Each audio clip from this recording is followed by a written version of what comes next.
Role Malegaon सहकारी साखर कारखान्याच्या पंचवार्षिक निवडणुकीची मतमोजणीची प्रक्रिया सुरू आहे।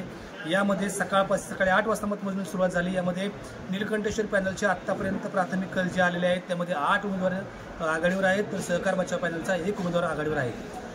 याची प्रक्रियेची सुरुवात सकाळी ब प्रवर्गातून झाली। ब प्रवर्गातून उपमुख्यमंत्री अजित पवार निवडणूक रिंगणात होते आणि त्यांनी एकतर्फी विजय मिळवला। 101 मतदानापैकी 91 मतं त्यांना मिळाली आणि त्यांचा विजय झाला। त्यानंतर इतर मतमोजणीच्या प्रक्रियेला सुरुवात झाल्यानंतर अनुसूचित जाती जमाती प्रवर्गातून उभे असलेले रतनकुमार भोसले हे देखील आघाडीवर राहिले, नीलकंठेश्वर पॅनलचे उमेदवार। त्याचबरोबर इतर मागास प्रवर्गातून नितीनकुमार शेंडे हे देखील आघाडीवर राहिले आणि त्यानंतर तिसरा उमेदवार जो होता तो भटक्या विमुक्त जाती जमाती मतदारसंघातून ऋषिकांत देवकते यांची देखील आघाडी कायम राहिली।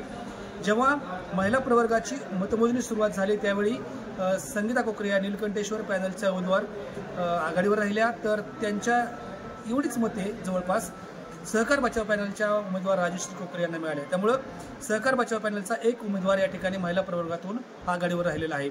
यानंतर सर्वसाधारण प्रवर्गाची मतमोजणीला सुरुवात झालेली आहे। पहिले कल जे हाती आलेले आहेत त्यामध्ये पहिली पेटी म्हणजे पहिली मतदानाची पेटी उघडण्यात आली।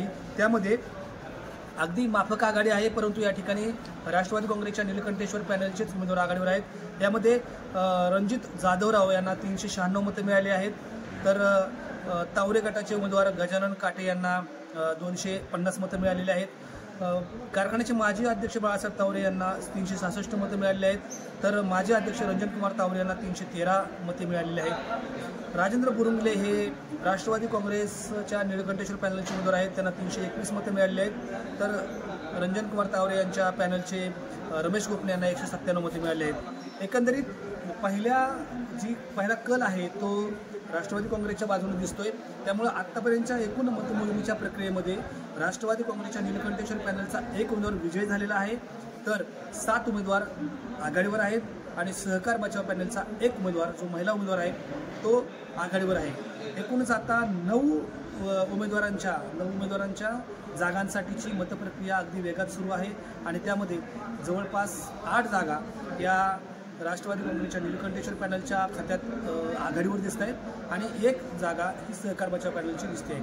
अर्थात जवळपास 17,269 मतांची बेरीज करायची आहे आणि त्या अनुषंगानं अजूनही मतमोजणीची प्रक्रिया काही काळ लांबेल आणि ही आघाडी कायम टिकते का नाही हे पाहणं महत्त्वाचं राहील। परंतु एकंदरीत आत्ताची जी माळेगाव गटामधील सर्वसाधारण गटामधील उत्सुकता होती क्रॉस वोटिंगची त्याची सुरुवात झालेली आहे। त्यामध्ये पहिल्या मतपेटीमध्ये माजी अध्यक्ष रंजन तावरे काहीशी पिछाडीवर आहेत आणि राष्ट्रवादी काँग्रेसचे उमेदवार मात्र आघाडीवर दिसत आहेत। ज्यावेळेस निम्म्याहून अधिक मतमोजणीची प्रक्रिया पुढे जाईल त्यावेळी खरं तर सर्वसाधारण गटाच्या मतमोजणीचा कल लक्षात येईल की जो अगदी निश्चित स्वरूपाचा असेल, परंतु मोठ्या प्रमाणावर क्रॉस वोटिंग झालेलं आहे त्यामुळं या मतमोजणीसाठी उत्सुकता आहे सर्वसाधारण गटाच्या, ती काही वेळात आपल्या समोर येईल, त्यावेळी आम्ही तुम्हाला नक्की सांगू। धन्यवाद।